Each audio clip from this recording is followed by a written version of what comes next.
This radio program is PG-13. Parents strongly caution some material may be inappropriate for children under the age of 13. The following program is sponsored by Michael W. Smith. The views expressed on the following program are those of the host and not necessarily those of staff, management, or ownership. Phoenix. Brother Mike is back on the radio. Welcome to HardcoreChristianity.com. Thanks for tuning into the program. Welcome to Filthy Fridays on Hardcore. Today's Bible study, cannibalism. We're down to that, folks. Hey, will you call somebody and tell them the radio program's on? Or maybe not. I'll do some announcements while you kind of ponder that concept. This program today is a little bit tight. This is Brother Mike. I'm the professional counselor at the Arizona Deliverance Center. We're downtown on 15th Avenue, just south of Osborne Road. It's the red brick building. On the website, hardcorechristianity.com, you'll see all of our ministry services. We are in a constant state of helping the community. HardcoreChristianity.com, you notice we have 2 live services every week at 7 p.m. every Thursday and Friday night. We have 3 live Zoom services every week. For the ladies, Monday at 6:30. For everybody, Wednesday and Saturdays at 6 o'clock. We have a monthly children's healing service, the first Saturday of every month at 10 o'clock. We have a deliverance and discipleship training class the 4th Saturday of every month. That starts at noon. Please hit the PayPal button and send us another donation, as you did for 2024. Thank you. We had another record year of donations. And if you need a receipt for your donations, please send me an email, mike@hardcorechristianity.com. I will send you it out immediately. Don't forget about my Sunday morning podcast. I go out on 8 separate platforms on Sunday morning at 9 o'clock Arizona and Mountain Time. On twitch.tv is one of the platforms. I'll see you Sunday morning for my podcast of the deep things of God. Cannibalism. Wow, can you even imagine this? In the New Testament and the Old Testament, we have some examples of people who are SMIs.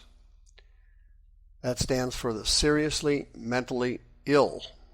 Okay, for example, in Daniel chapter 4, the great prophet Daniel goes to King Nebuchadnezzar and tells him if he doesn't change his ways, he's going to develop a severe mental illness. He's going to think he's an animal, and for 7 years he will be in exile. Well, Nebuchadnezzar never repented, and he developed a severe mental illness and became an SMI.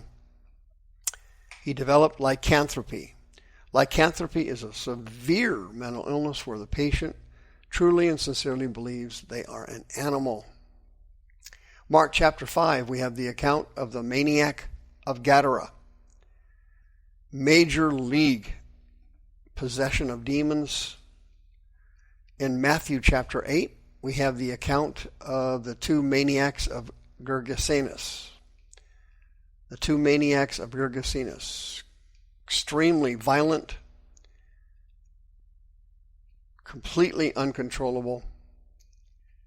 The maniac of Gadara and the 2 maniacs of Gergesenes were both delivered from the root cause of mental illness, which is demons. In 1 Samuel chapter 18, we see the case of King Saul, who developed a severe mental illness called dissociative identity disorder.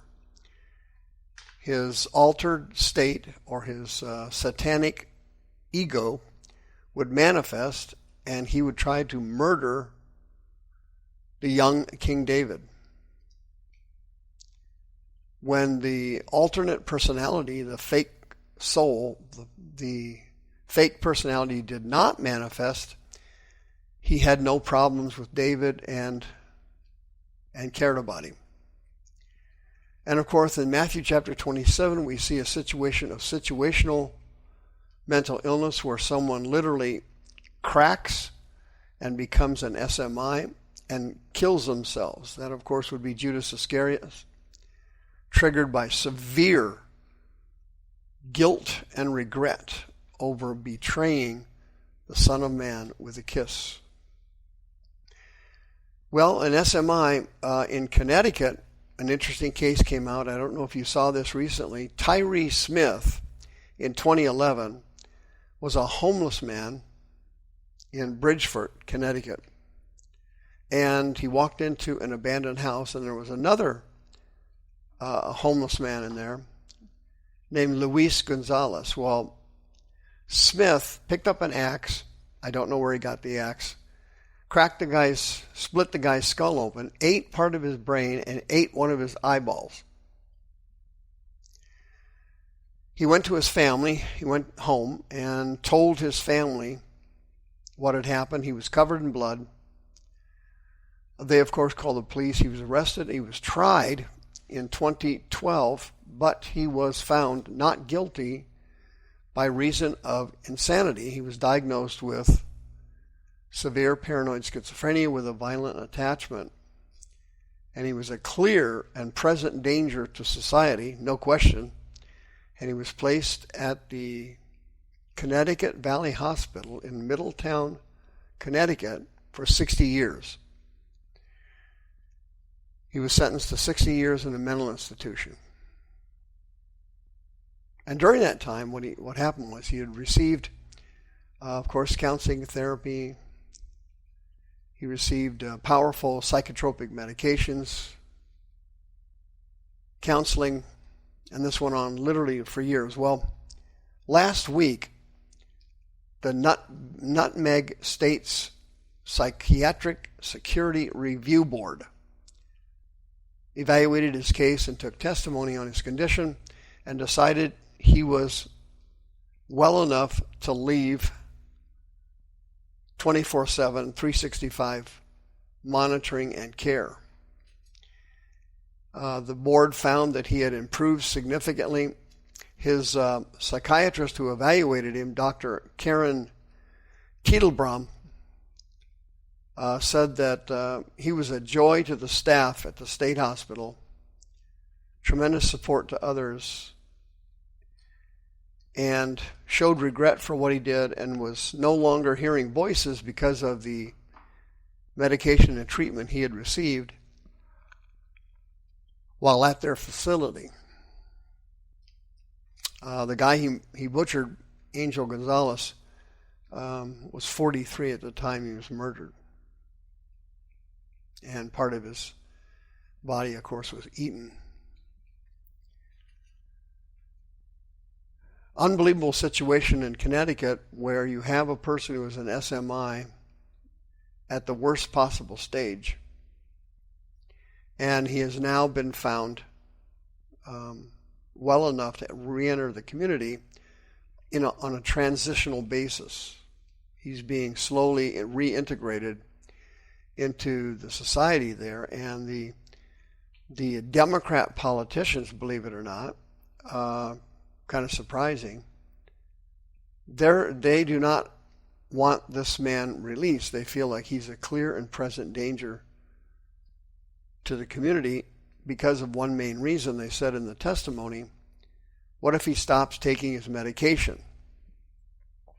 Well, as you know, I've treated mentally ill people for many, many years now, and that's one of the main problems you have with some patients who refuse to take their medication when they're released from the hospital or from the mental health clinic.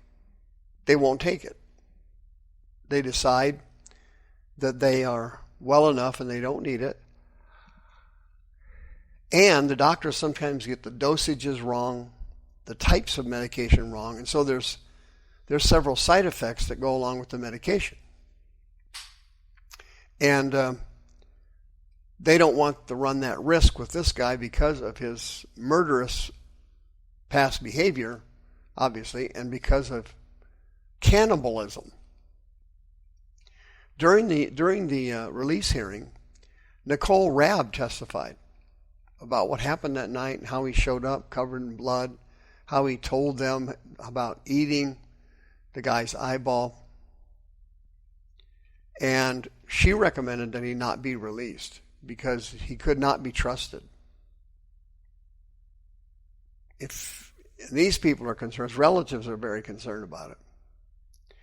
But the bottom line here is, friend, who's behind all these severe mental illnesses? Well, the obvious answer is these deaf and dumb spirits and these powerful mind control spirits get into the person's brain and they hijack their mind over a period of time.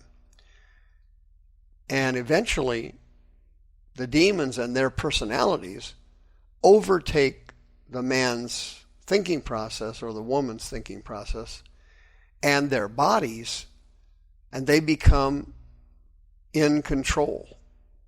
These powerful demons manifest and cause the person to act, talk, or behave in certain ways that they obviously would have never done had they been in their right mind.